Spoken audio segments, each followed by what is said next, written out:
Um, let's see. Any questions today on this uh 11th of February? Um, I'm all ears. Let's see. Um, oh, that's funny. That's funny, Jen. I love that. Okay, so it didn't mean anything. Okay, good. All right. Um, all right, let me know. I'm here. I'm open. I'm available. Whatever your questions might be.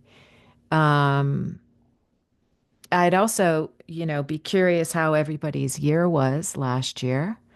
And I can tell you both as a voice actor myself and as a coach, for me it was a really not a great year.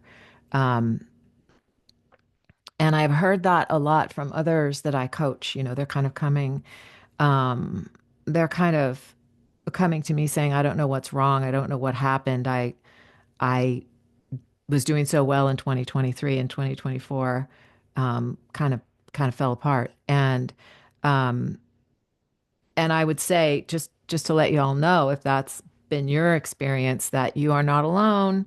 Um, it's been that way for a lot of us, and so I offer that as a little piece of reassurance, and also want to reassure you that while yes, trends change and styles change, they don't generally change overnight.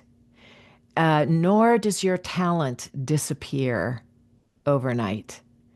So it can't be that there's something wrong with you because you had a great year in 2023 and a not so great year in 2024. That's just not the case, right? There are all kinds of factors that come into why we book and when we book, um, and some years they're at play en masse. They all come together and seem like they're all conspiring and colluding against us, but sometimes it just happens. And so while one person may have a great year, uh, a lot of us didn't. And so I'm here to testify over the course of 40 years that that's just the way it rolls. And it rolls that way for everyone. So even all the people who, you know, go on social media and talk about all the work that they're getting, it's like, great, let everybody have their work. And it's the nature of the beast that there will come a time when they go, what happened? I was doing so much work last year and now now I'm not. And nobody did anything wrong, right? It's just the nature of the beast. So I just want to offer that to you as a bit of assurance and to say, keep going, you know, keep refining, keep at it, you know. Good things come after what's the saying, it's like it's always darkest before the dawn. Let's name them all, you get better, you get refined in fire. That's a little uncomfortable, you know? Um, so sometimes, so 2024, I was in the fire, and I'm thinking a lot of you were as well. So, we come out the other side of it, and we keep at it. And that's the nature of the beast. So, any other questions today? Everybody's awfully quiet. Jenna, Hello. I am speak not to me. capable of being quiet. So this is may not be an issue for everybody this time of year, but I live in Florida and it's like 70s, 80s. My booth gets really hot during lengthy recording sessions. Like I did an audio drama last week where I was in the booth for 2 hours. And I'm just wondering if you have any suggestions for keeping cool during those longer recording sessions that don't make noise. So Yeah. normally when I'm going in for like auditions or whatever, I'm wearing like a cooling scarf with an ice pack in it. Um, And then when I'm not recording, when I'm editing and sending in, I've got a little fan in there that's going. But if I'm in there recording for 2 hours at a time, I am overheating like crazy. And just was wondering if you had any recommendations for keeping cool during those longer sessions. Um, Let me just give you a quick answer and then we'll let people chime in here. I am curious about a couple things. What happens to you when you get really hot in your booth I, when that happens? What happens to you? I get sweaty and cranky and impatient. Okay. Sweaty and cranky and impatient. Okay.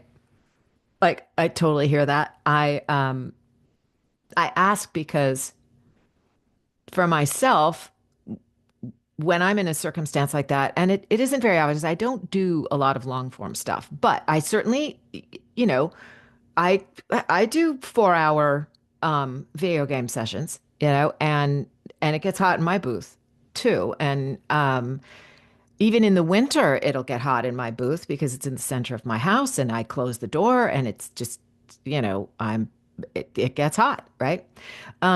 So my answer probably isn't going to be to your satisfaction, which is why I want other people to chime in. But I just endure it. And I know that sounds crazy, but it's like, okay, so I'm sweating, So I try to just sort of like that's what it is, um and then if there's a break, and there's usually some kind of break, you know, I open the door and I turn the fan on during that break, and I do the things like get my and this used to happen when my computer would overheat, and then I finally got a monitor and moved my computer out of my booth. But I used to go, I was instructed by an engineer once to go get a cold pack and set it underneath my computer, right, to stop the fan, right? It was like, oh, that's a nice little trick. And but after moving my computer outside, I don't worry about that so much. But I'm one who endures. So that's probably highly unsatisfactory to you. So I'm, I'm gonna I'm gonna see what other people have to say about it. Jeff Burns says, I have a fan I use that has a silent mode that mics don't pick up. And so he in the comments has a link to it. So you can check that out. Anybody else have a suggestion for that? Um, I really relate to the crankiness, Jenna, like that. I get cranky too. And I think at a certain point, I just sort of accepted that it doesn't happen very often. And if you're working 4 hours a day, and that's what it's like, then that's a different story. It's very rare for me to have 5 days in a week where I, have a video game session and have to contend with it every day. Um, Maria, why don't you go ahead and Hi. hi. I used to do, well, I still do audiobooks, so I feel your pain. And what I found worked for me is I take, like an ice pack that you would put like in a cooler or a lunchbox or something, and I just put it like in a little face cloth on the floor. I'm barefoot and I put my feet on it.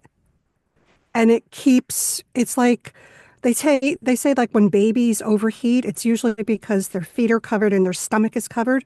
So if you uncover your feet and put them on a cool thing, and of course, wearing cool clothing and the ice pack around your neck sounds great. And lots of water. Yeah. But I mean, it doesn't work when it's 100 degrees outside and you're in your booth, for a really long amount of time. But it's the only thing that I found for me that I'm like, oh my God, I wish I thought of this sooner. So give it a That's Thanks, shot. great. Marie. Thank you. Um, thank you. I'm curious, Jenna, is it a directed session? Are you Or they Yes, they are yeah. directed. Okay. Yeah. Hmm. Yeah. Yeah. Because obviously if it isn't, you can take your breaks when you need to and re, Yeah, you and know. it's they've been really great about me being like, okay, like we'll do one round of the script and they want to do a take two, and um I'll be like, okay, I'm gonna need to switch my ice packs out, and they've been really understanding about that. But Yeah. Yeah. um yeah, thank you for the Yeah. suggestions, y'all. I appreciate it. Yeah. Everybody else is better than mine. I like the Suffering idea. builds character, Yeah, Kim. right. I know. That's what we're all about. Um, I do like the idea of putting a cold pack on your feet. That's smart. I hear, and I also hear your wrists are a cooling spot, when you're overheated to run. And I know you can't do this in your booth, but to run cold water over your wrists when you're overheated. So to target that area in your booth is seems good. Yeah. Um, the Rowenta fan will come in clutch for sessions. Run it on silent mode while recording, then put it on full blast for breaks. Yeah, that's good, Jeff. Thank you so much. Um, all right, what's next? Anyone else have a question or a comment or a concern or any such thing? Hello, this is Greg from Arlington, Virginia. Hi, Not Greg. good to see you. I'm not sure if it's been asked, but based on, the last couple of months changes in the US, have you seen any changes in trends or in specs that you've been noticing? And just for, I don't have any agents. I'm pay to plays right now, but I guess anything that you have advice for us and like any changes in our reads. I got an article. If you guys aren't subscribed, I suggest it to the Atlanta Voiceover Studios.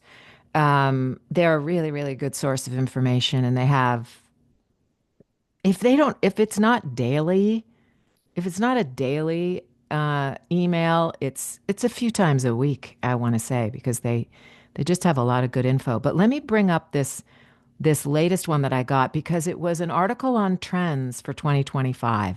And I think it's pertinent to your question, Greg. So let me just pull up this email. Um, let's see if I can. Uh, let's see. I really, really want to find this because it was so good. Oh yeah. Okay. So here it is. It is. Yeah. So let me summarize this for you. So, Ad Age featured an article with 60 predictions for commercials and advertising in 2025. And they have culled this and brought out the highlights. Okay. So here they are.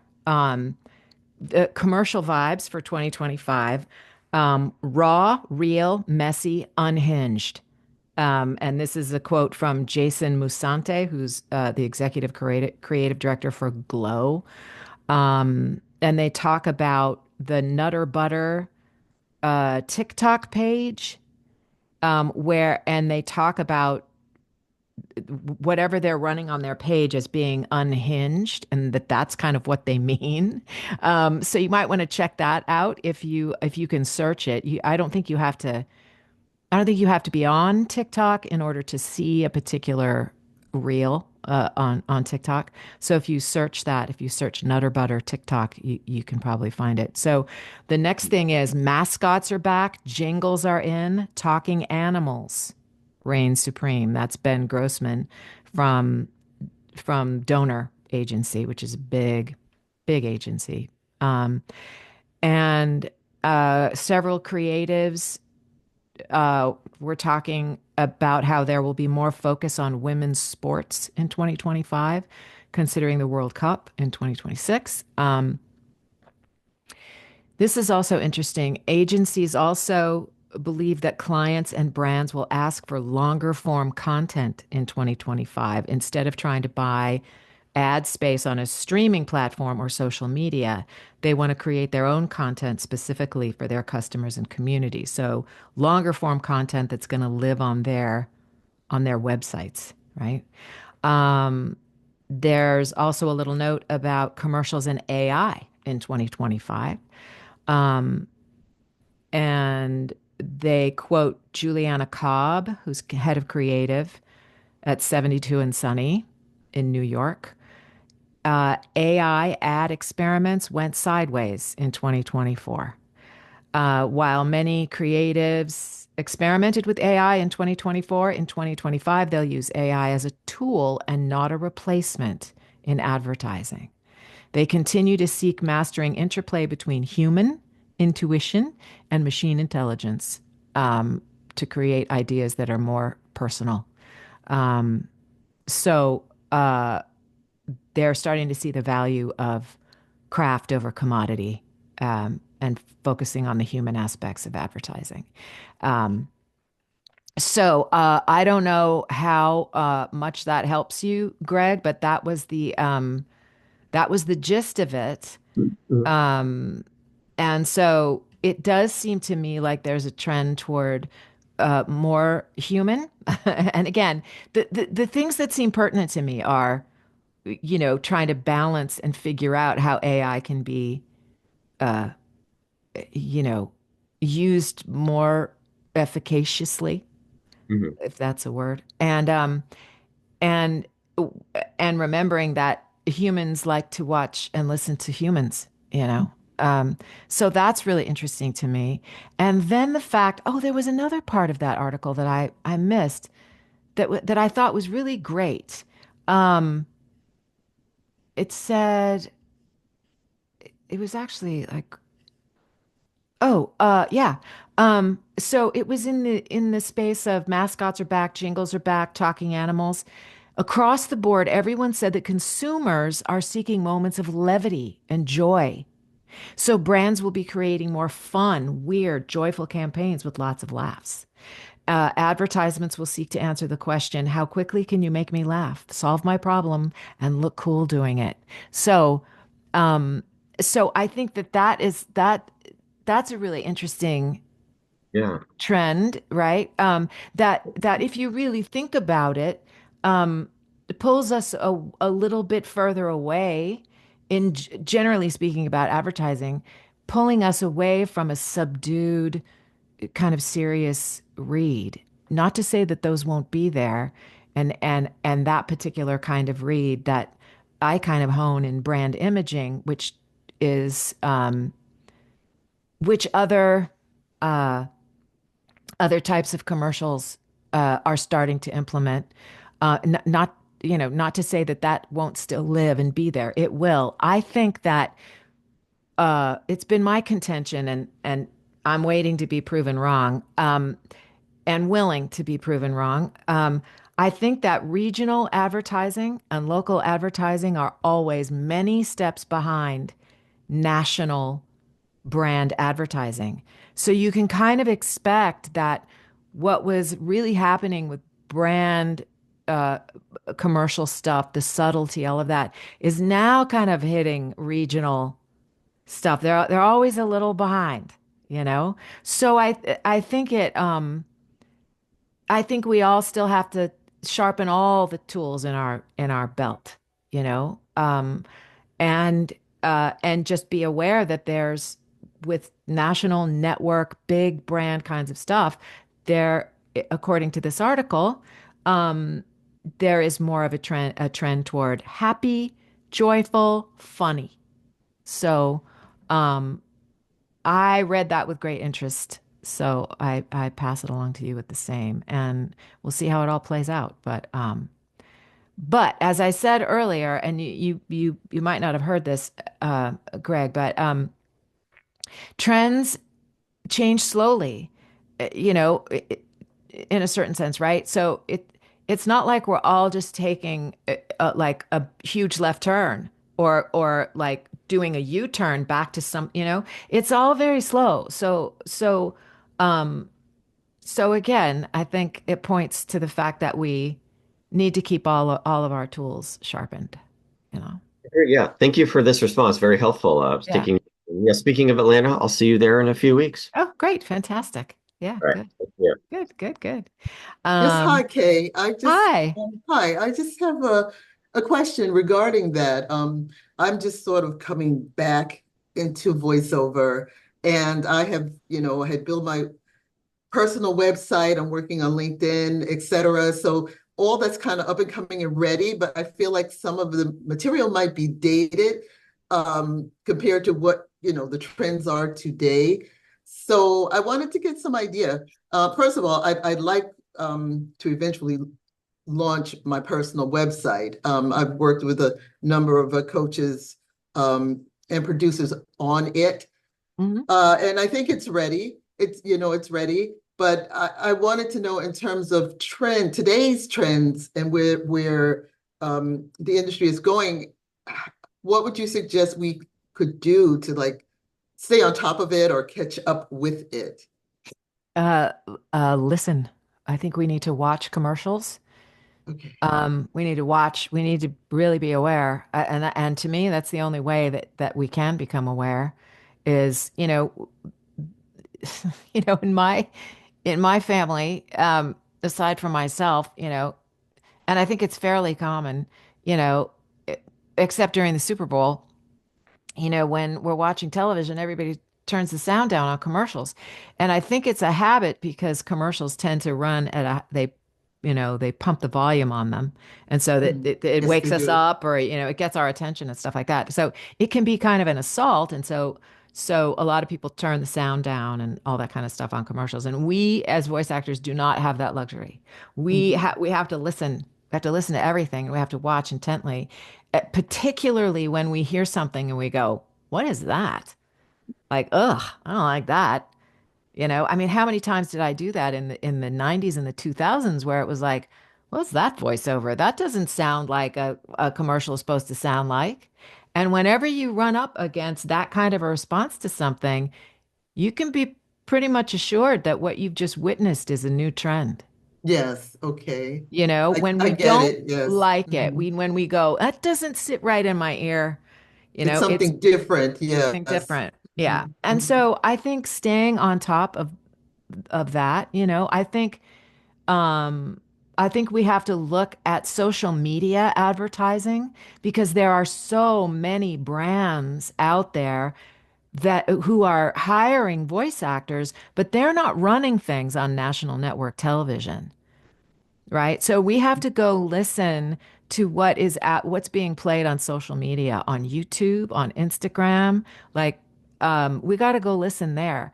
It's a little bit like if you're in the realm of promo, of thinking that that what promo sounds like, you'll hear on ABC, CBS, NBC, and Fox. But the truth is, there are so many streaming services and cable stations that run promos and they sound different.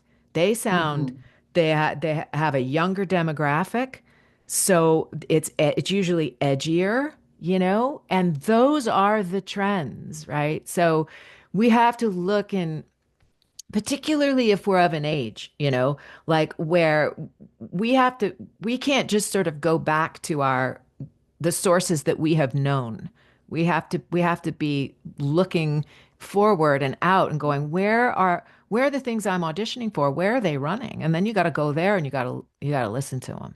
So a Okay. promo on ABC, or news, you know, is going to sound different if it's on a network versus if it's on a new media streaming platform.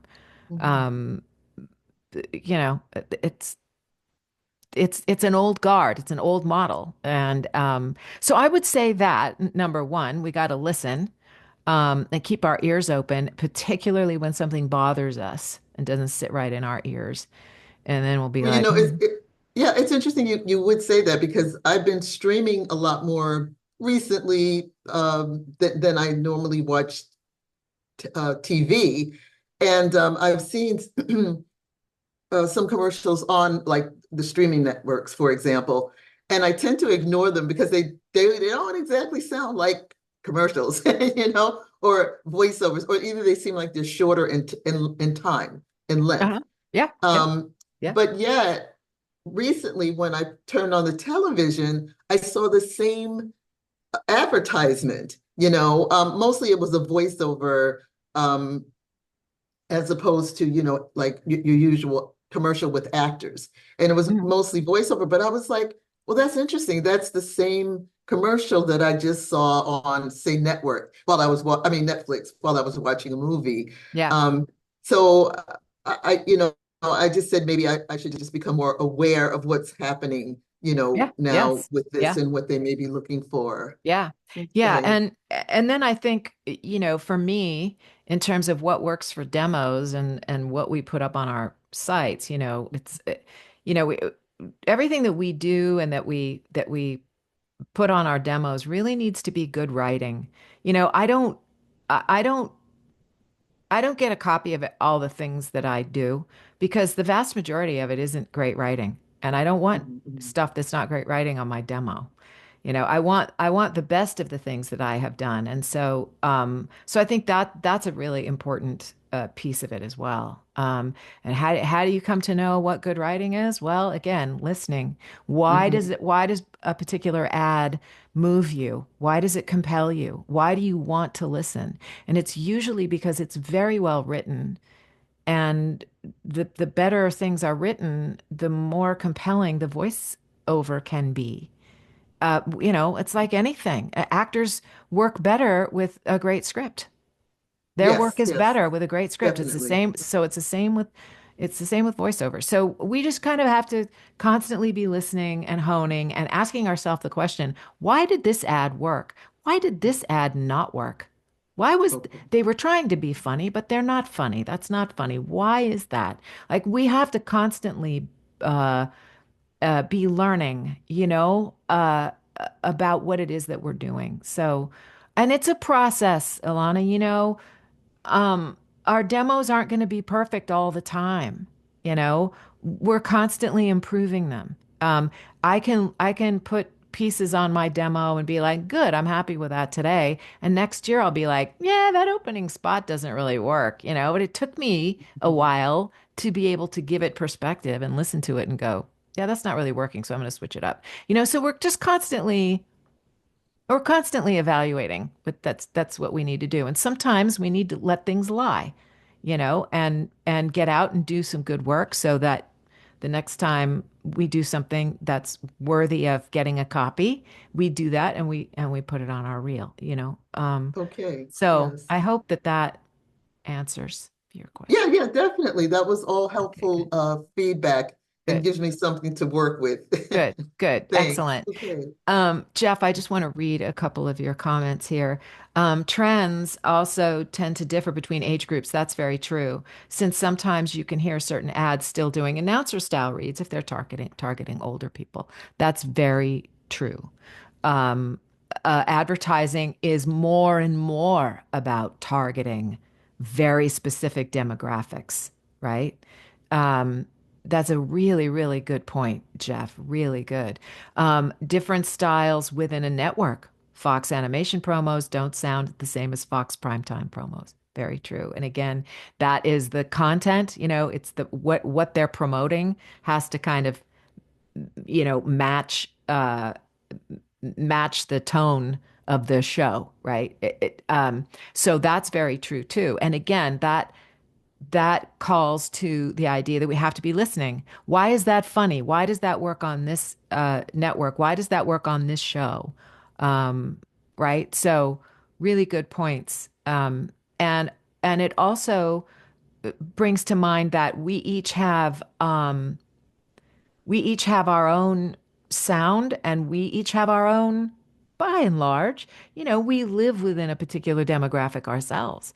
I'm not going to be doing promos for shows for, um, teens. I generally am not going to be doing that. Not that people my age can't, but it just depends upon what I sound like, what my particular gifts are in the realm of promo. So there's so much to factor in. It's never just one thing. So, Jay, Hey, hey, it's good to how be are here. you? Good to see you. I'm Doing happy well. that you're here. Good. Yeah, it's funny you said that because I'm finding when I first started this business about 15 years ago, there was only you had to watch network and a little bit of cable. Now you got That's to right. watch streaming, you got to pay attention to internet, you got to pay attention to Instagram, Yeah. uh, even the TikTok if they keep it going, Yes. Yes. um, and even the radio. Because I had stopped listening to the radio, but then I turned it on the other day. I'm like, oh, those reads are changing a little bit too. Yeah. Yeah. Yeah. And then watching the Super Exactly. Bowl was like a whole new experience because it was kind of all over the place. I'm like, wow, there's so many directions that are happening. Yeah. Things are happening. Yeah. You almost have to spend hours or hour a day just listening to it to keep keep it. But I Yeah. think the key, what I'm finding, is more of a real person per se Yes. versus the polished stuff that we had before. But it's even Uh, more so and even more refined, yeah. if that makes sense.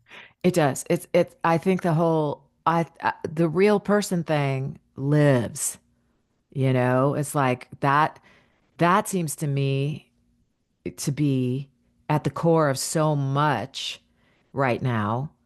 We still want to relate and we want the people talking to us to sound authentic. We don't, we don't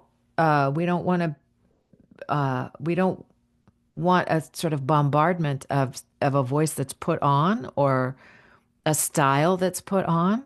And yet there are times that call for big booming voices that and just because one has a big booming voice doesn't mean that you can't be authentic, right? Hmm.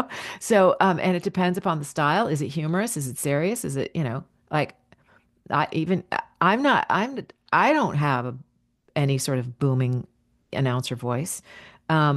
But sometimes I get auditions for it because they're wanting to do, a play on or a parody of or, Hmm. that kind of stuff. And so again, it sort of points to the idea that we all have to keep all of our little tools sharpened, to be able to do what's asked of us depending upon the spec, you know. Yeah, and I think another thing that's different is the people that are casting used to be the same kind of suits that had experience with what a boomy voice is or what a high energy voice is. Because I noticed there's a windy spot that I auditioned for with an NBA player, and the way I approached it, kind of, as I listened to it or watched it at least 10 times last night, um, what I interpreted as high energy was really this guy being bright and positive in his own way.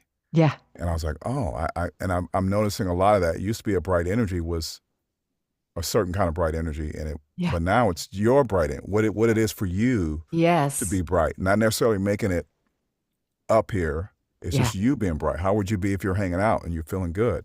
That's the vibe I'm getting from the bright energies. And I don't know if Yeah. that's because that person is casting now or is now a young person that really doesn't cast much, and that's what his interpretation is. Whereas before it was a certain group of suits that always did it.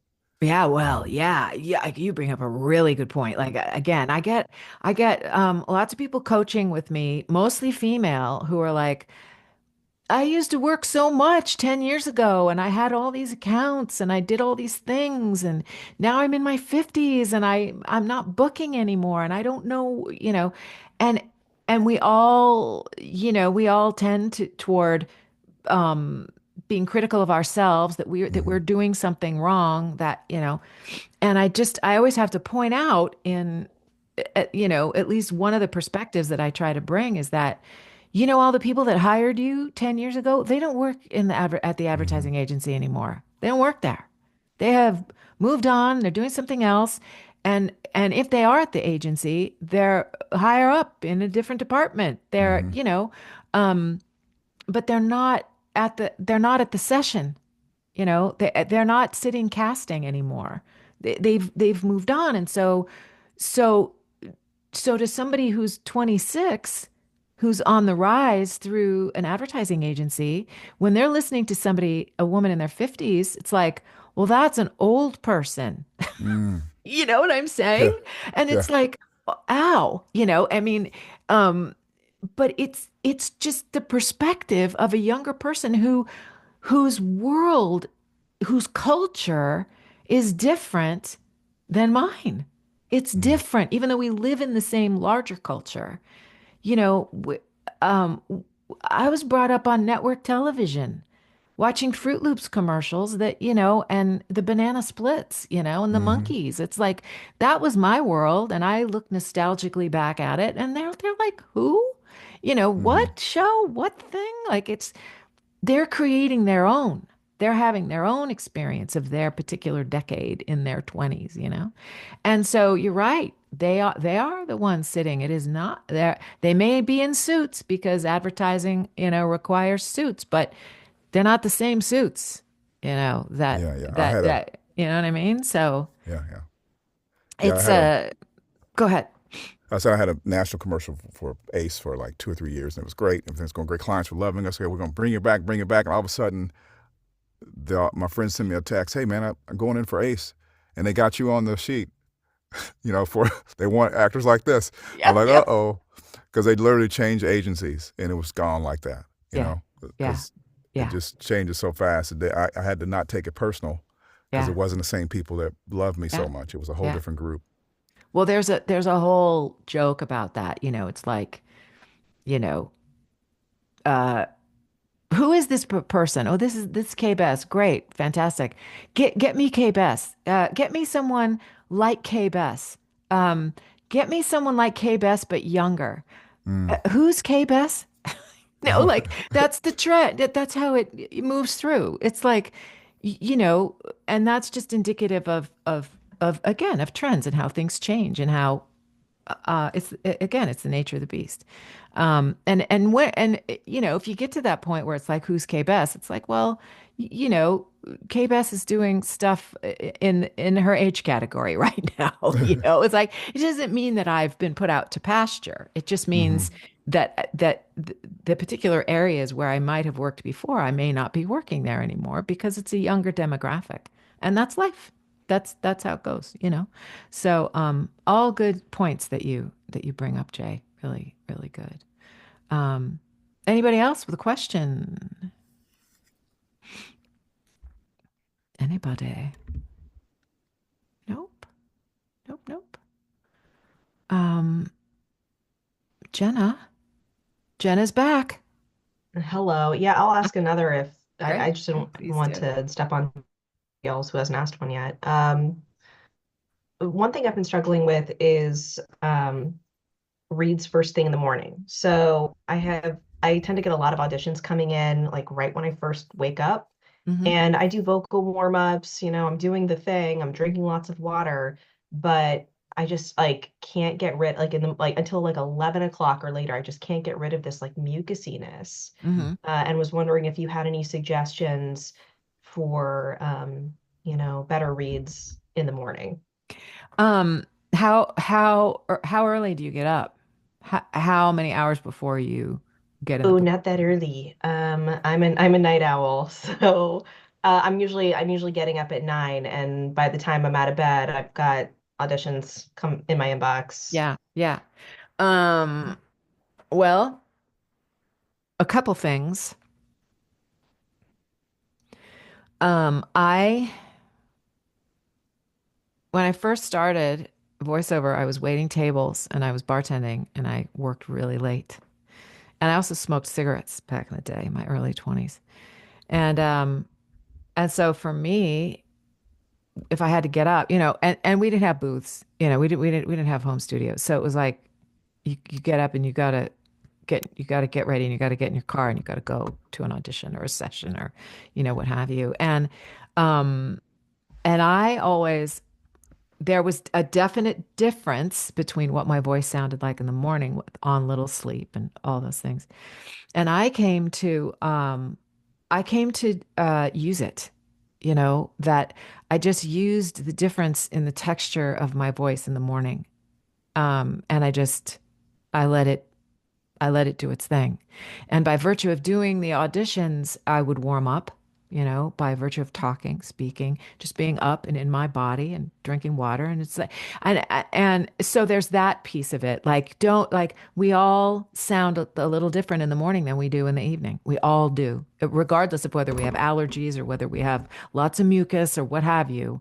Like we all sound different in the morning than we do in the evening. Um, Hey Jay, can you mute? Yeah, my fault, my fault. No worries.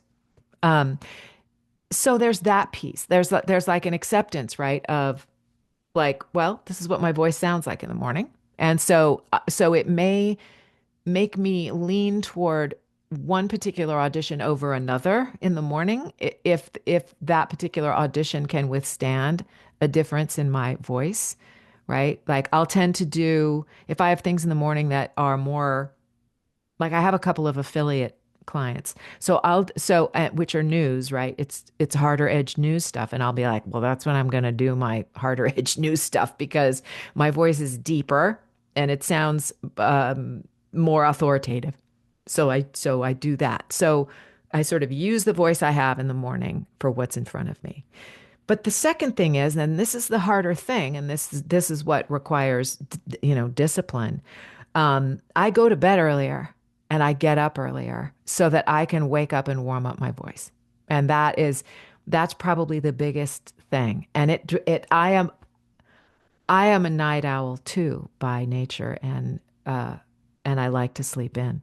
But I can tell you that over the last 5, 6 years, that has shifted. And I don't know if that's a product of like entering my particular decade. I don't know, but I'm like, uh, I get up earlier and I do several things before I even step into the booth so that when I get into the booth I'm awake and my voice is awake and I've had time, you know. And time is really the thing. Especially if you're doing all the other things like you're getting yourself hydrated and and if you I don't know if you have allergies, but if you're waking up and you have a lot of mucus that you have to contend with, it's like, oh, okay, well how can we examine how to how to treat your allergies such that you don't wake up with that, right? Like there's that piece of it too. So it's a little bit of sleuthing to find out why, it's a little bit use what you've got when you've got it. Um, and it's a little bit of discipline to get yourself up earlier. I had to do years ago. Years ago, I was in contention for a big um, voice for a phone. I think I'm perpetually under NDA, but anyway. And I had to go to Northern California and for a couple sessions so that they could record my voice and feed it into the machine, to see how my voice played, you know. It was text to speech as opposed to AI, but it is a certain type of AI, but it was different. Um, and I had to be at the studio at like 8 a.m. And so that was no problem. But I got up and I did my thing and I got over to the studio and I had to read. The sessions were just me reading a book for 4 hours, just any old book, didn't matter.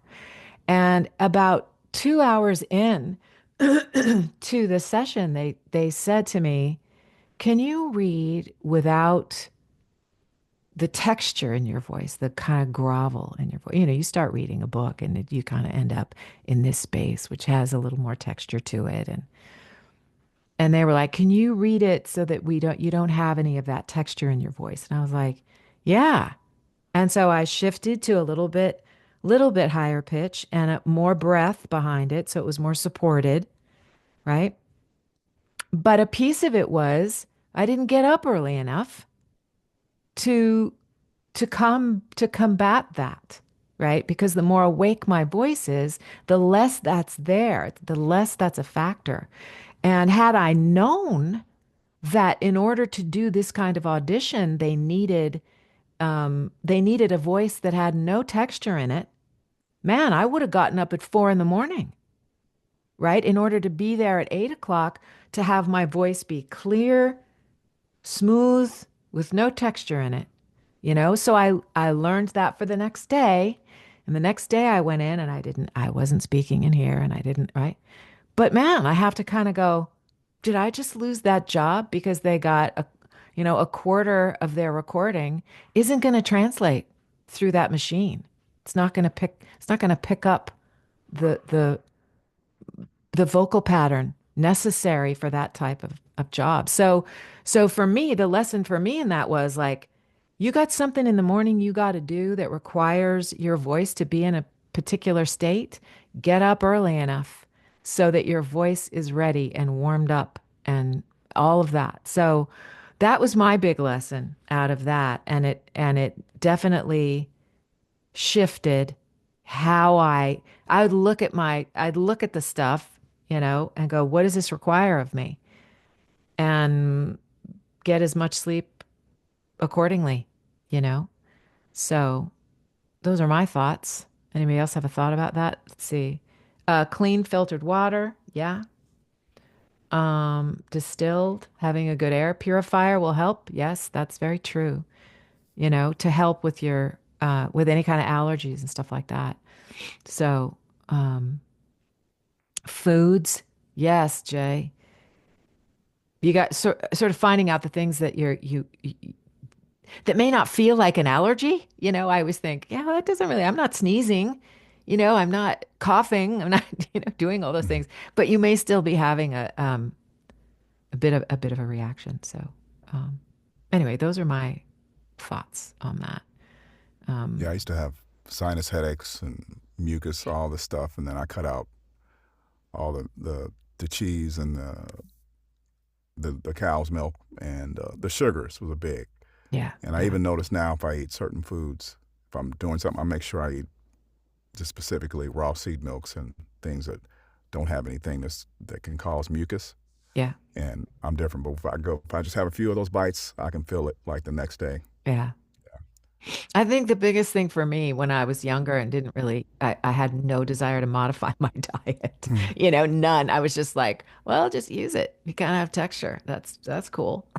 Like, and It's, that's fine too, but it's only a partial solution, mhm. but again, it's a combination of those things. So, Yeah, because um, right now, I mean, a lot of food you buy is not even real. It's I, like if you look yeah, at the ingredients, it's like what am I it's supposed eating? to be green beans. There's 12 ingredients here. Yeah, I know it's crazy. Um, all right. Anything else? Any other question today? All right. Well, I really appreciate your time and showing up and asking great questions, like truly. Really, really, really appreciate it. And we'll be here next month, and I have few things coming up, which I'll announce. And um, if you're not on my mailing list, you can get there by going to trustandbebrave.com, and you can sign up there, and then you'll be notified of upcoming things. And of course, if I can ever be of help to you, you know where to find me. And I hope you guys have a great week. And if I don't see you before, I'll see you next month. Yeah. Well, thanks so much, Kay. Thank I'm you, glad Kay. I was able to be on today. Thank you. I'll Thanks, see you Alana. next time. I Thanks. appreciate it. Thank you, Kay. Ciao, Bye-bye. everybody. Take care. Yes. See you. Bye.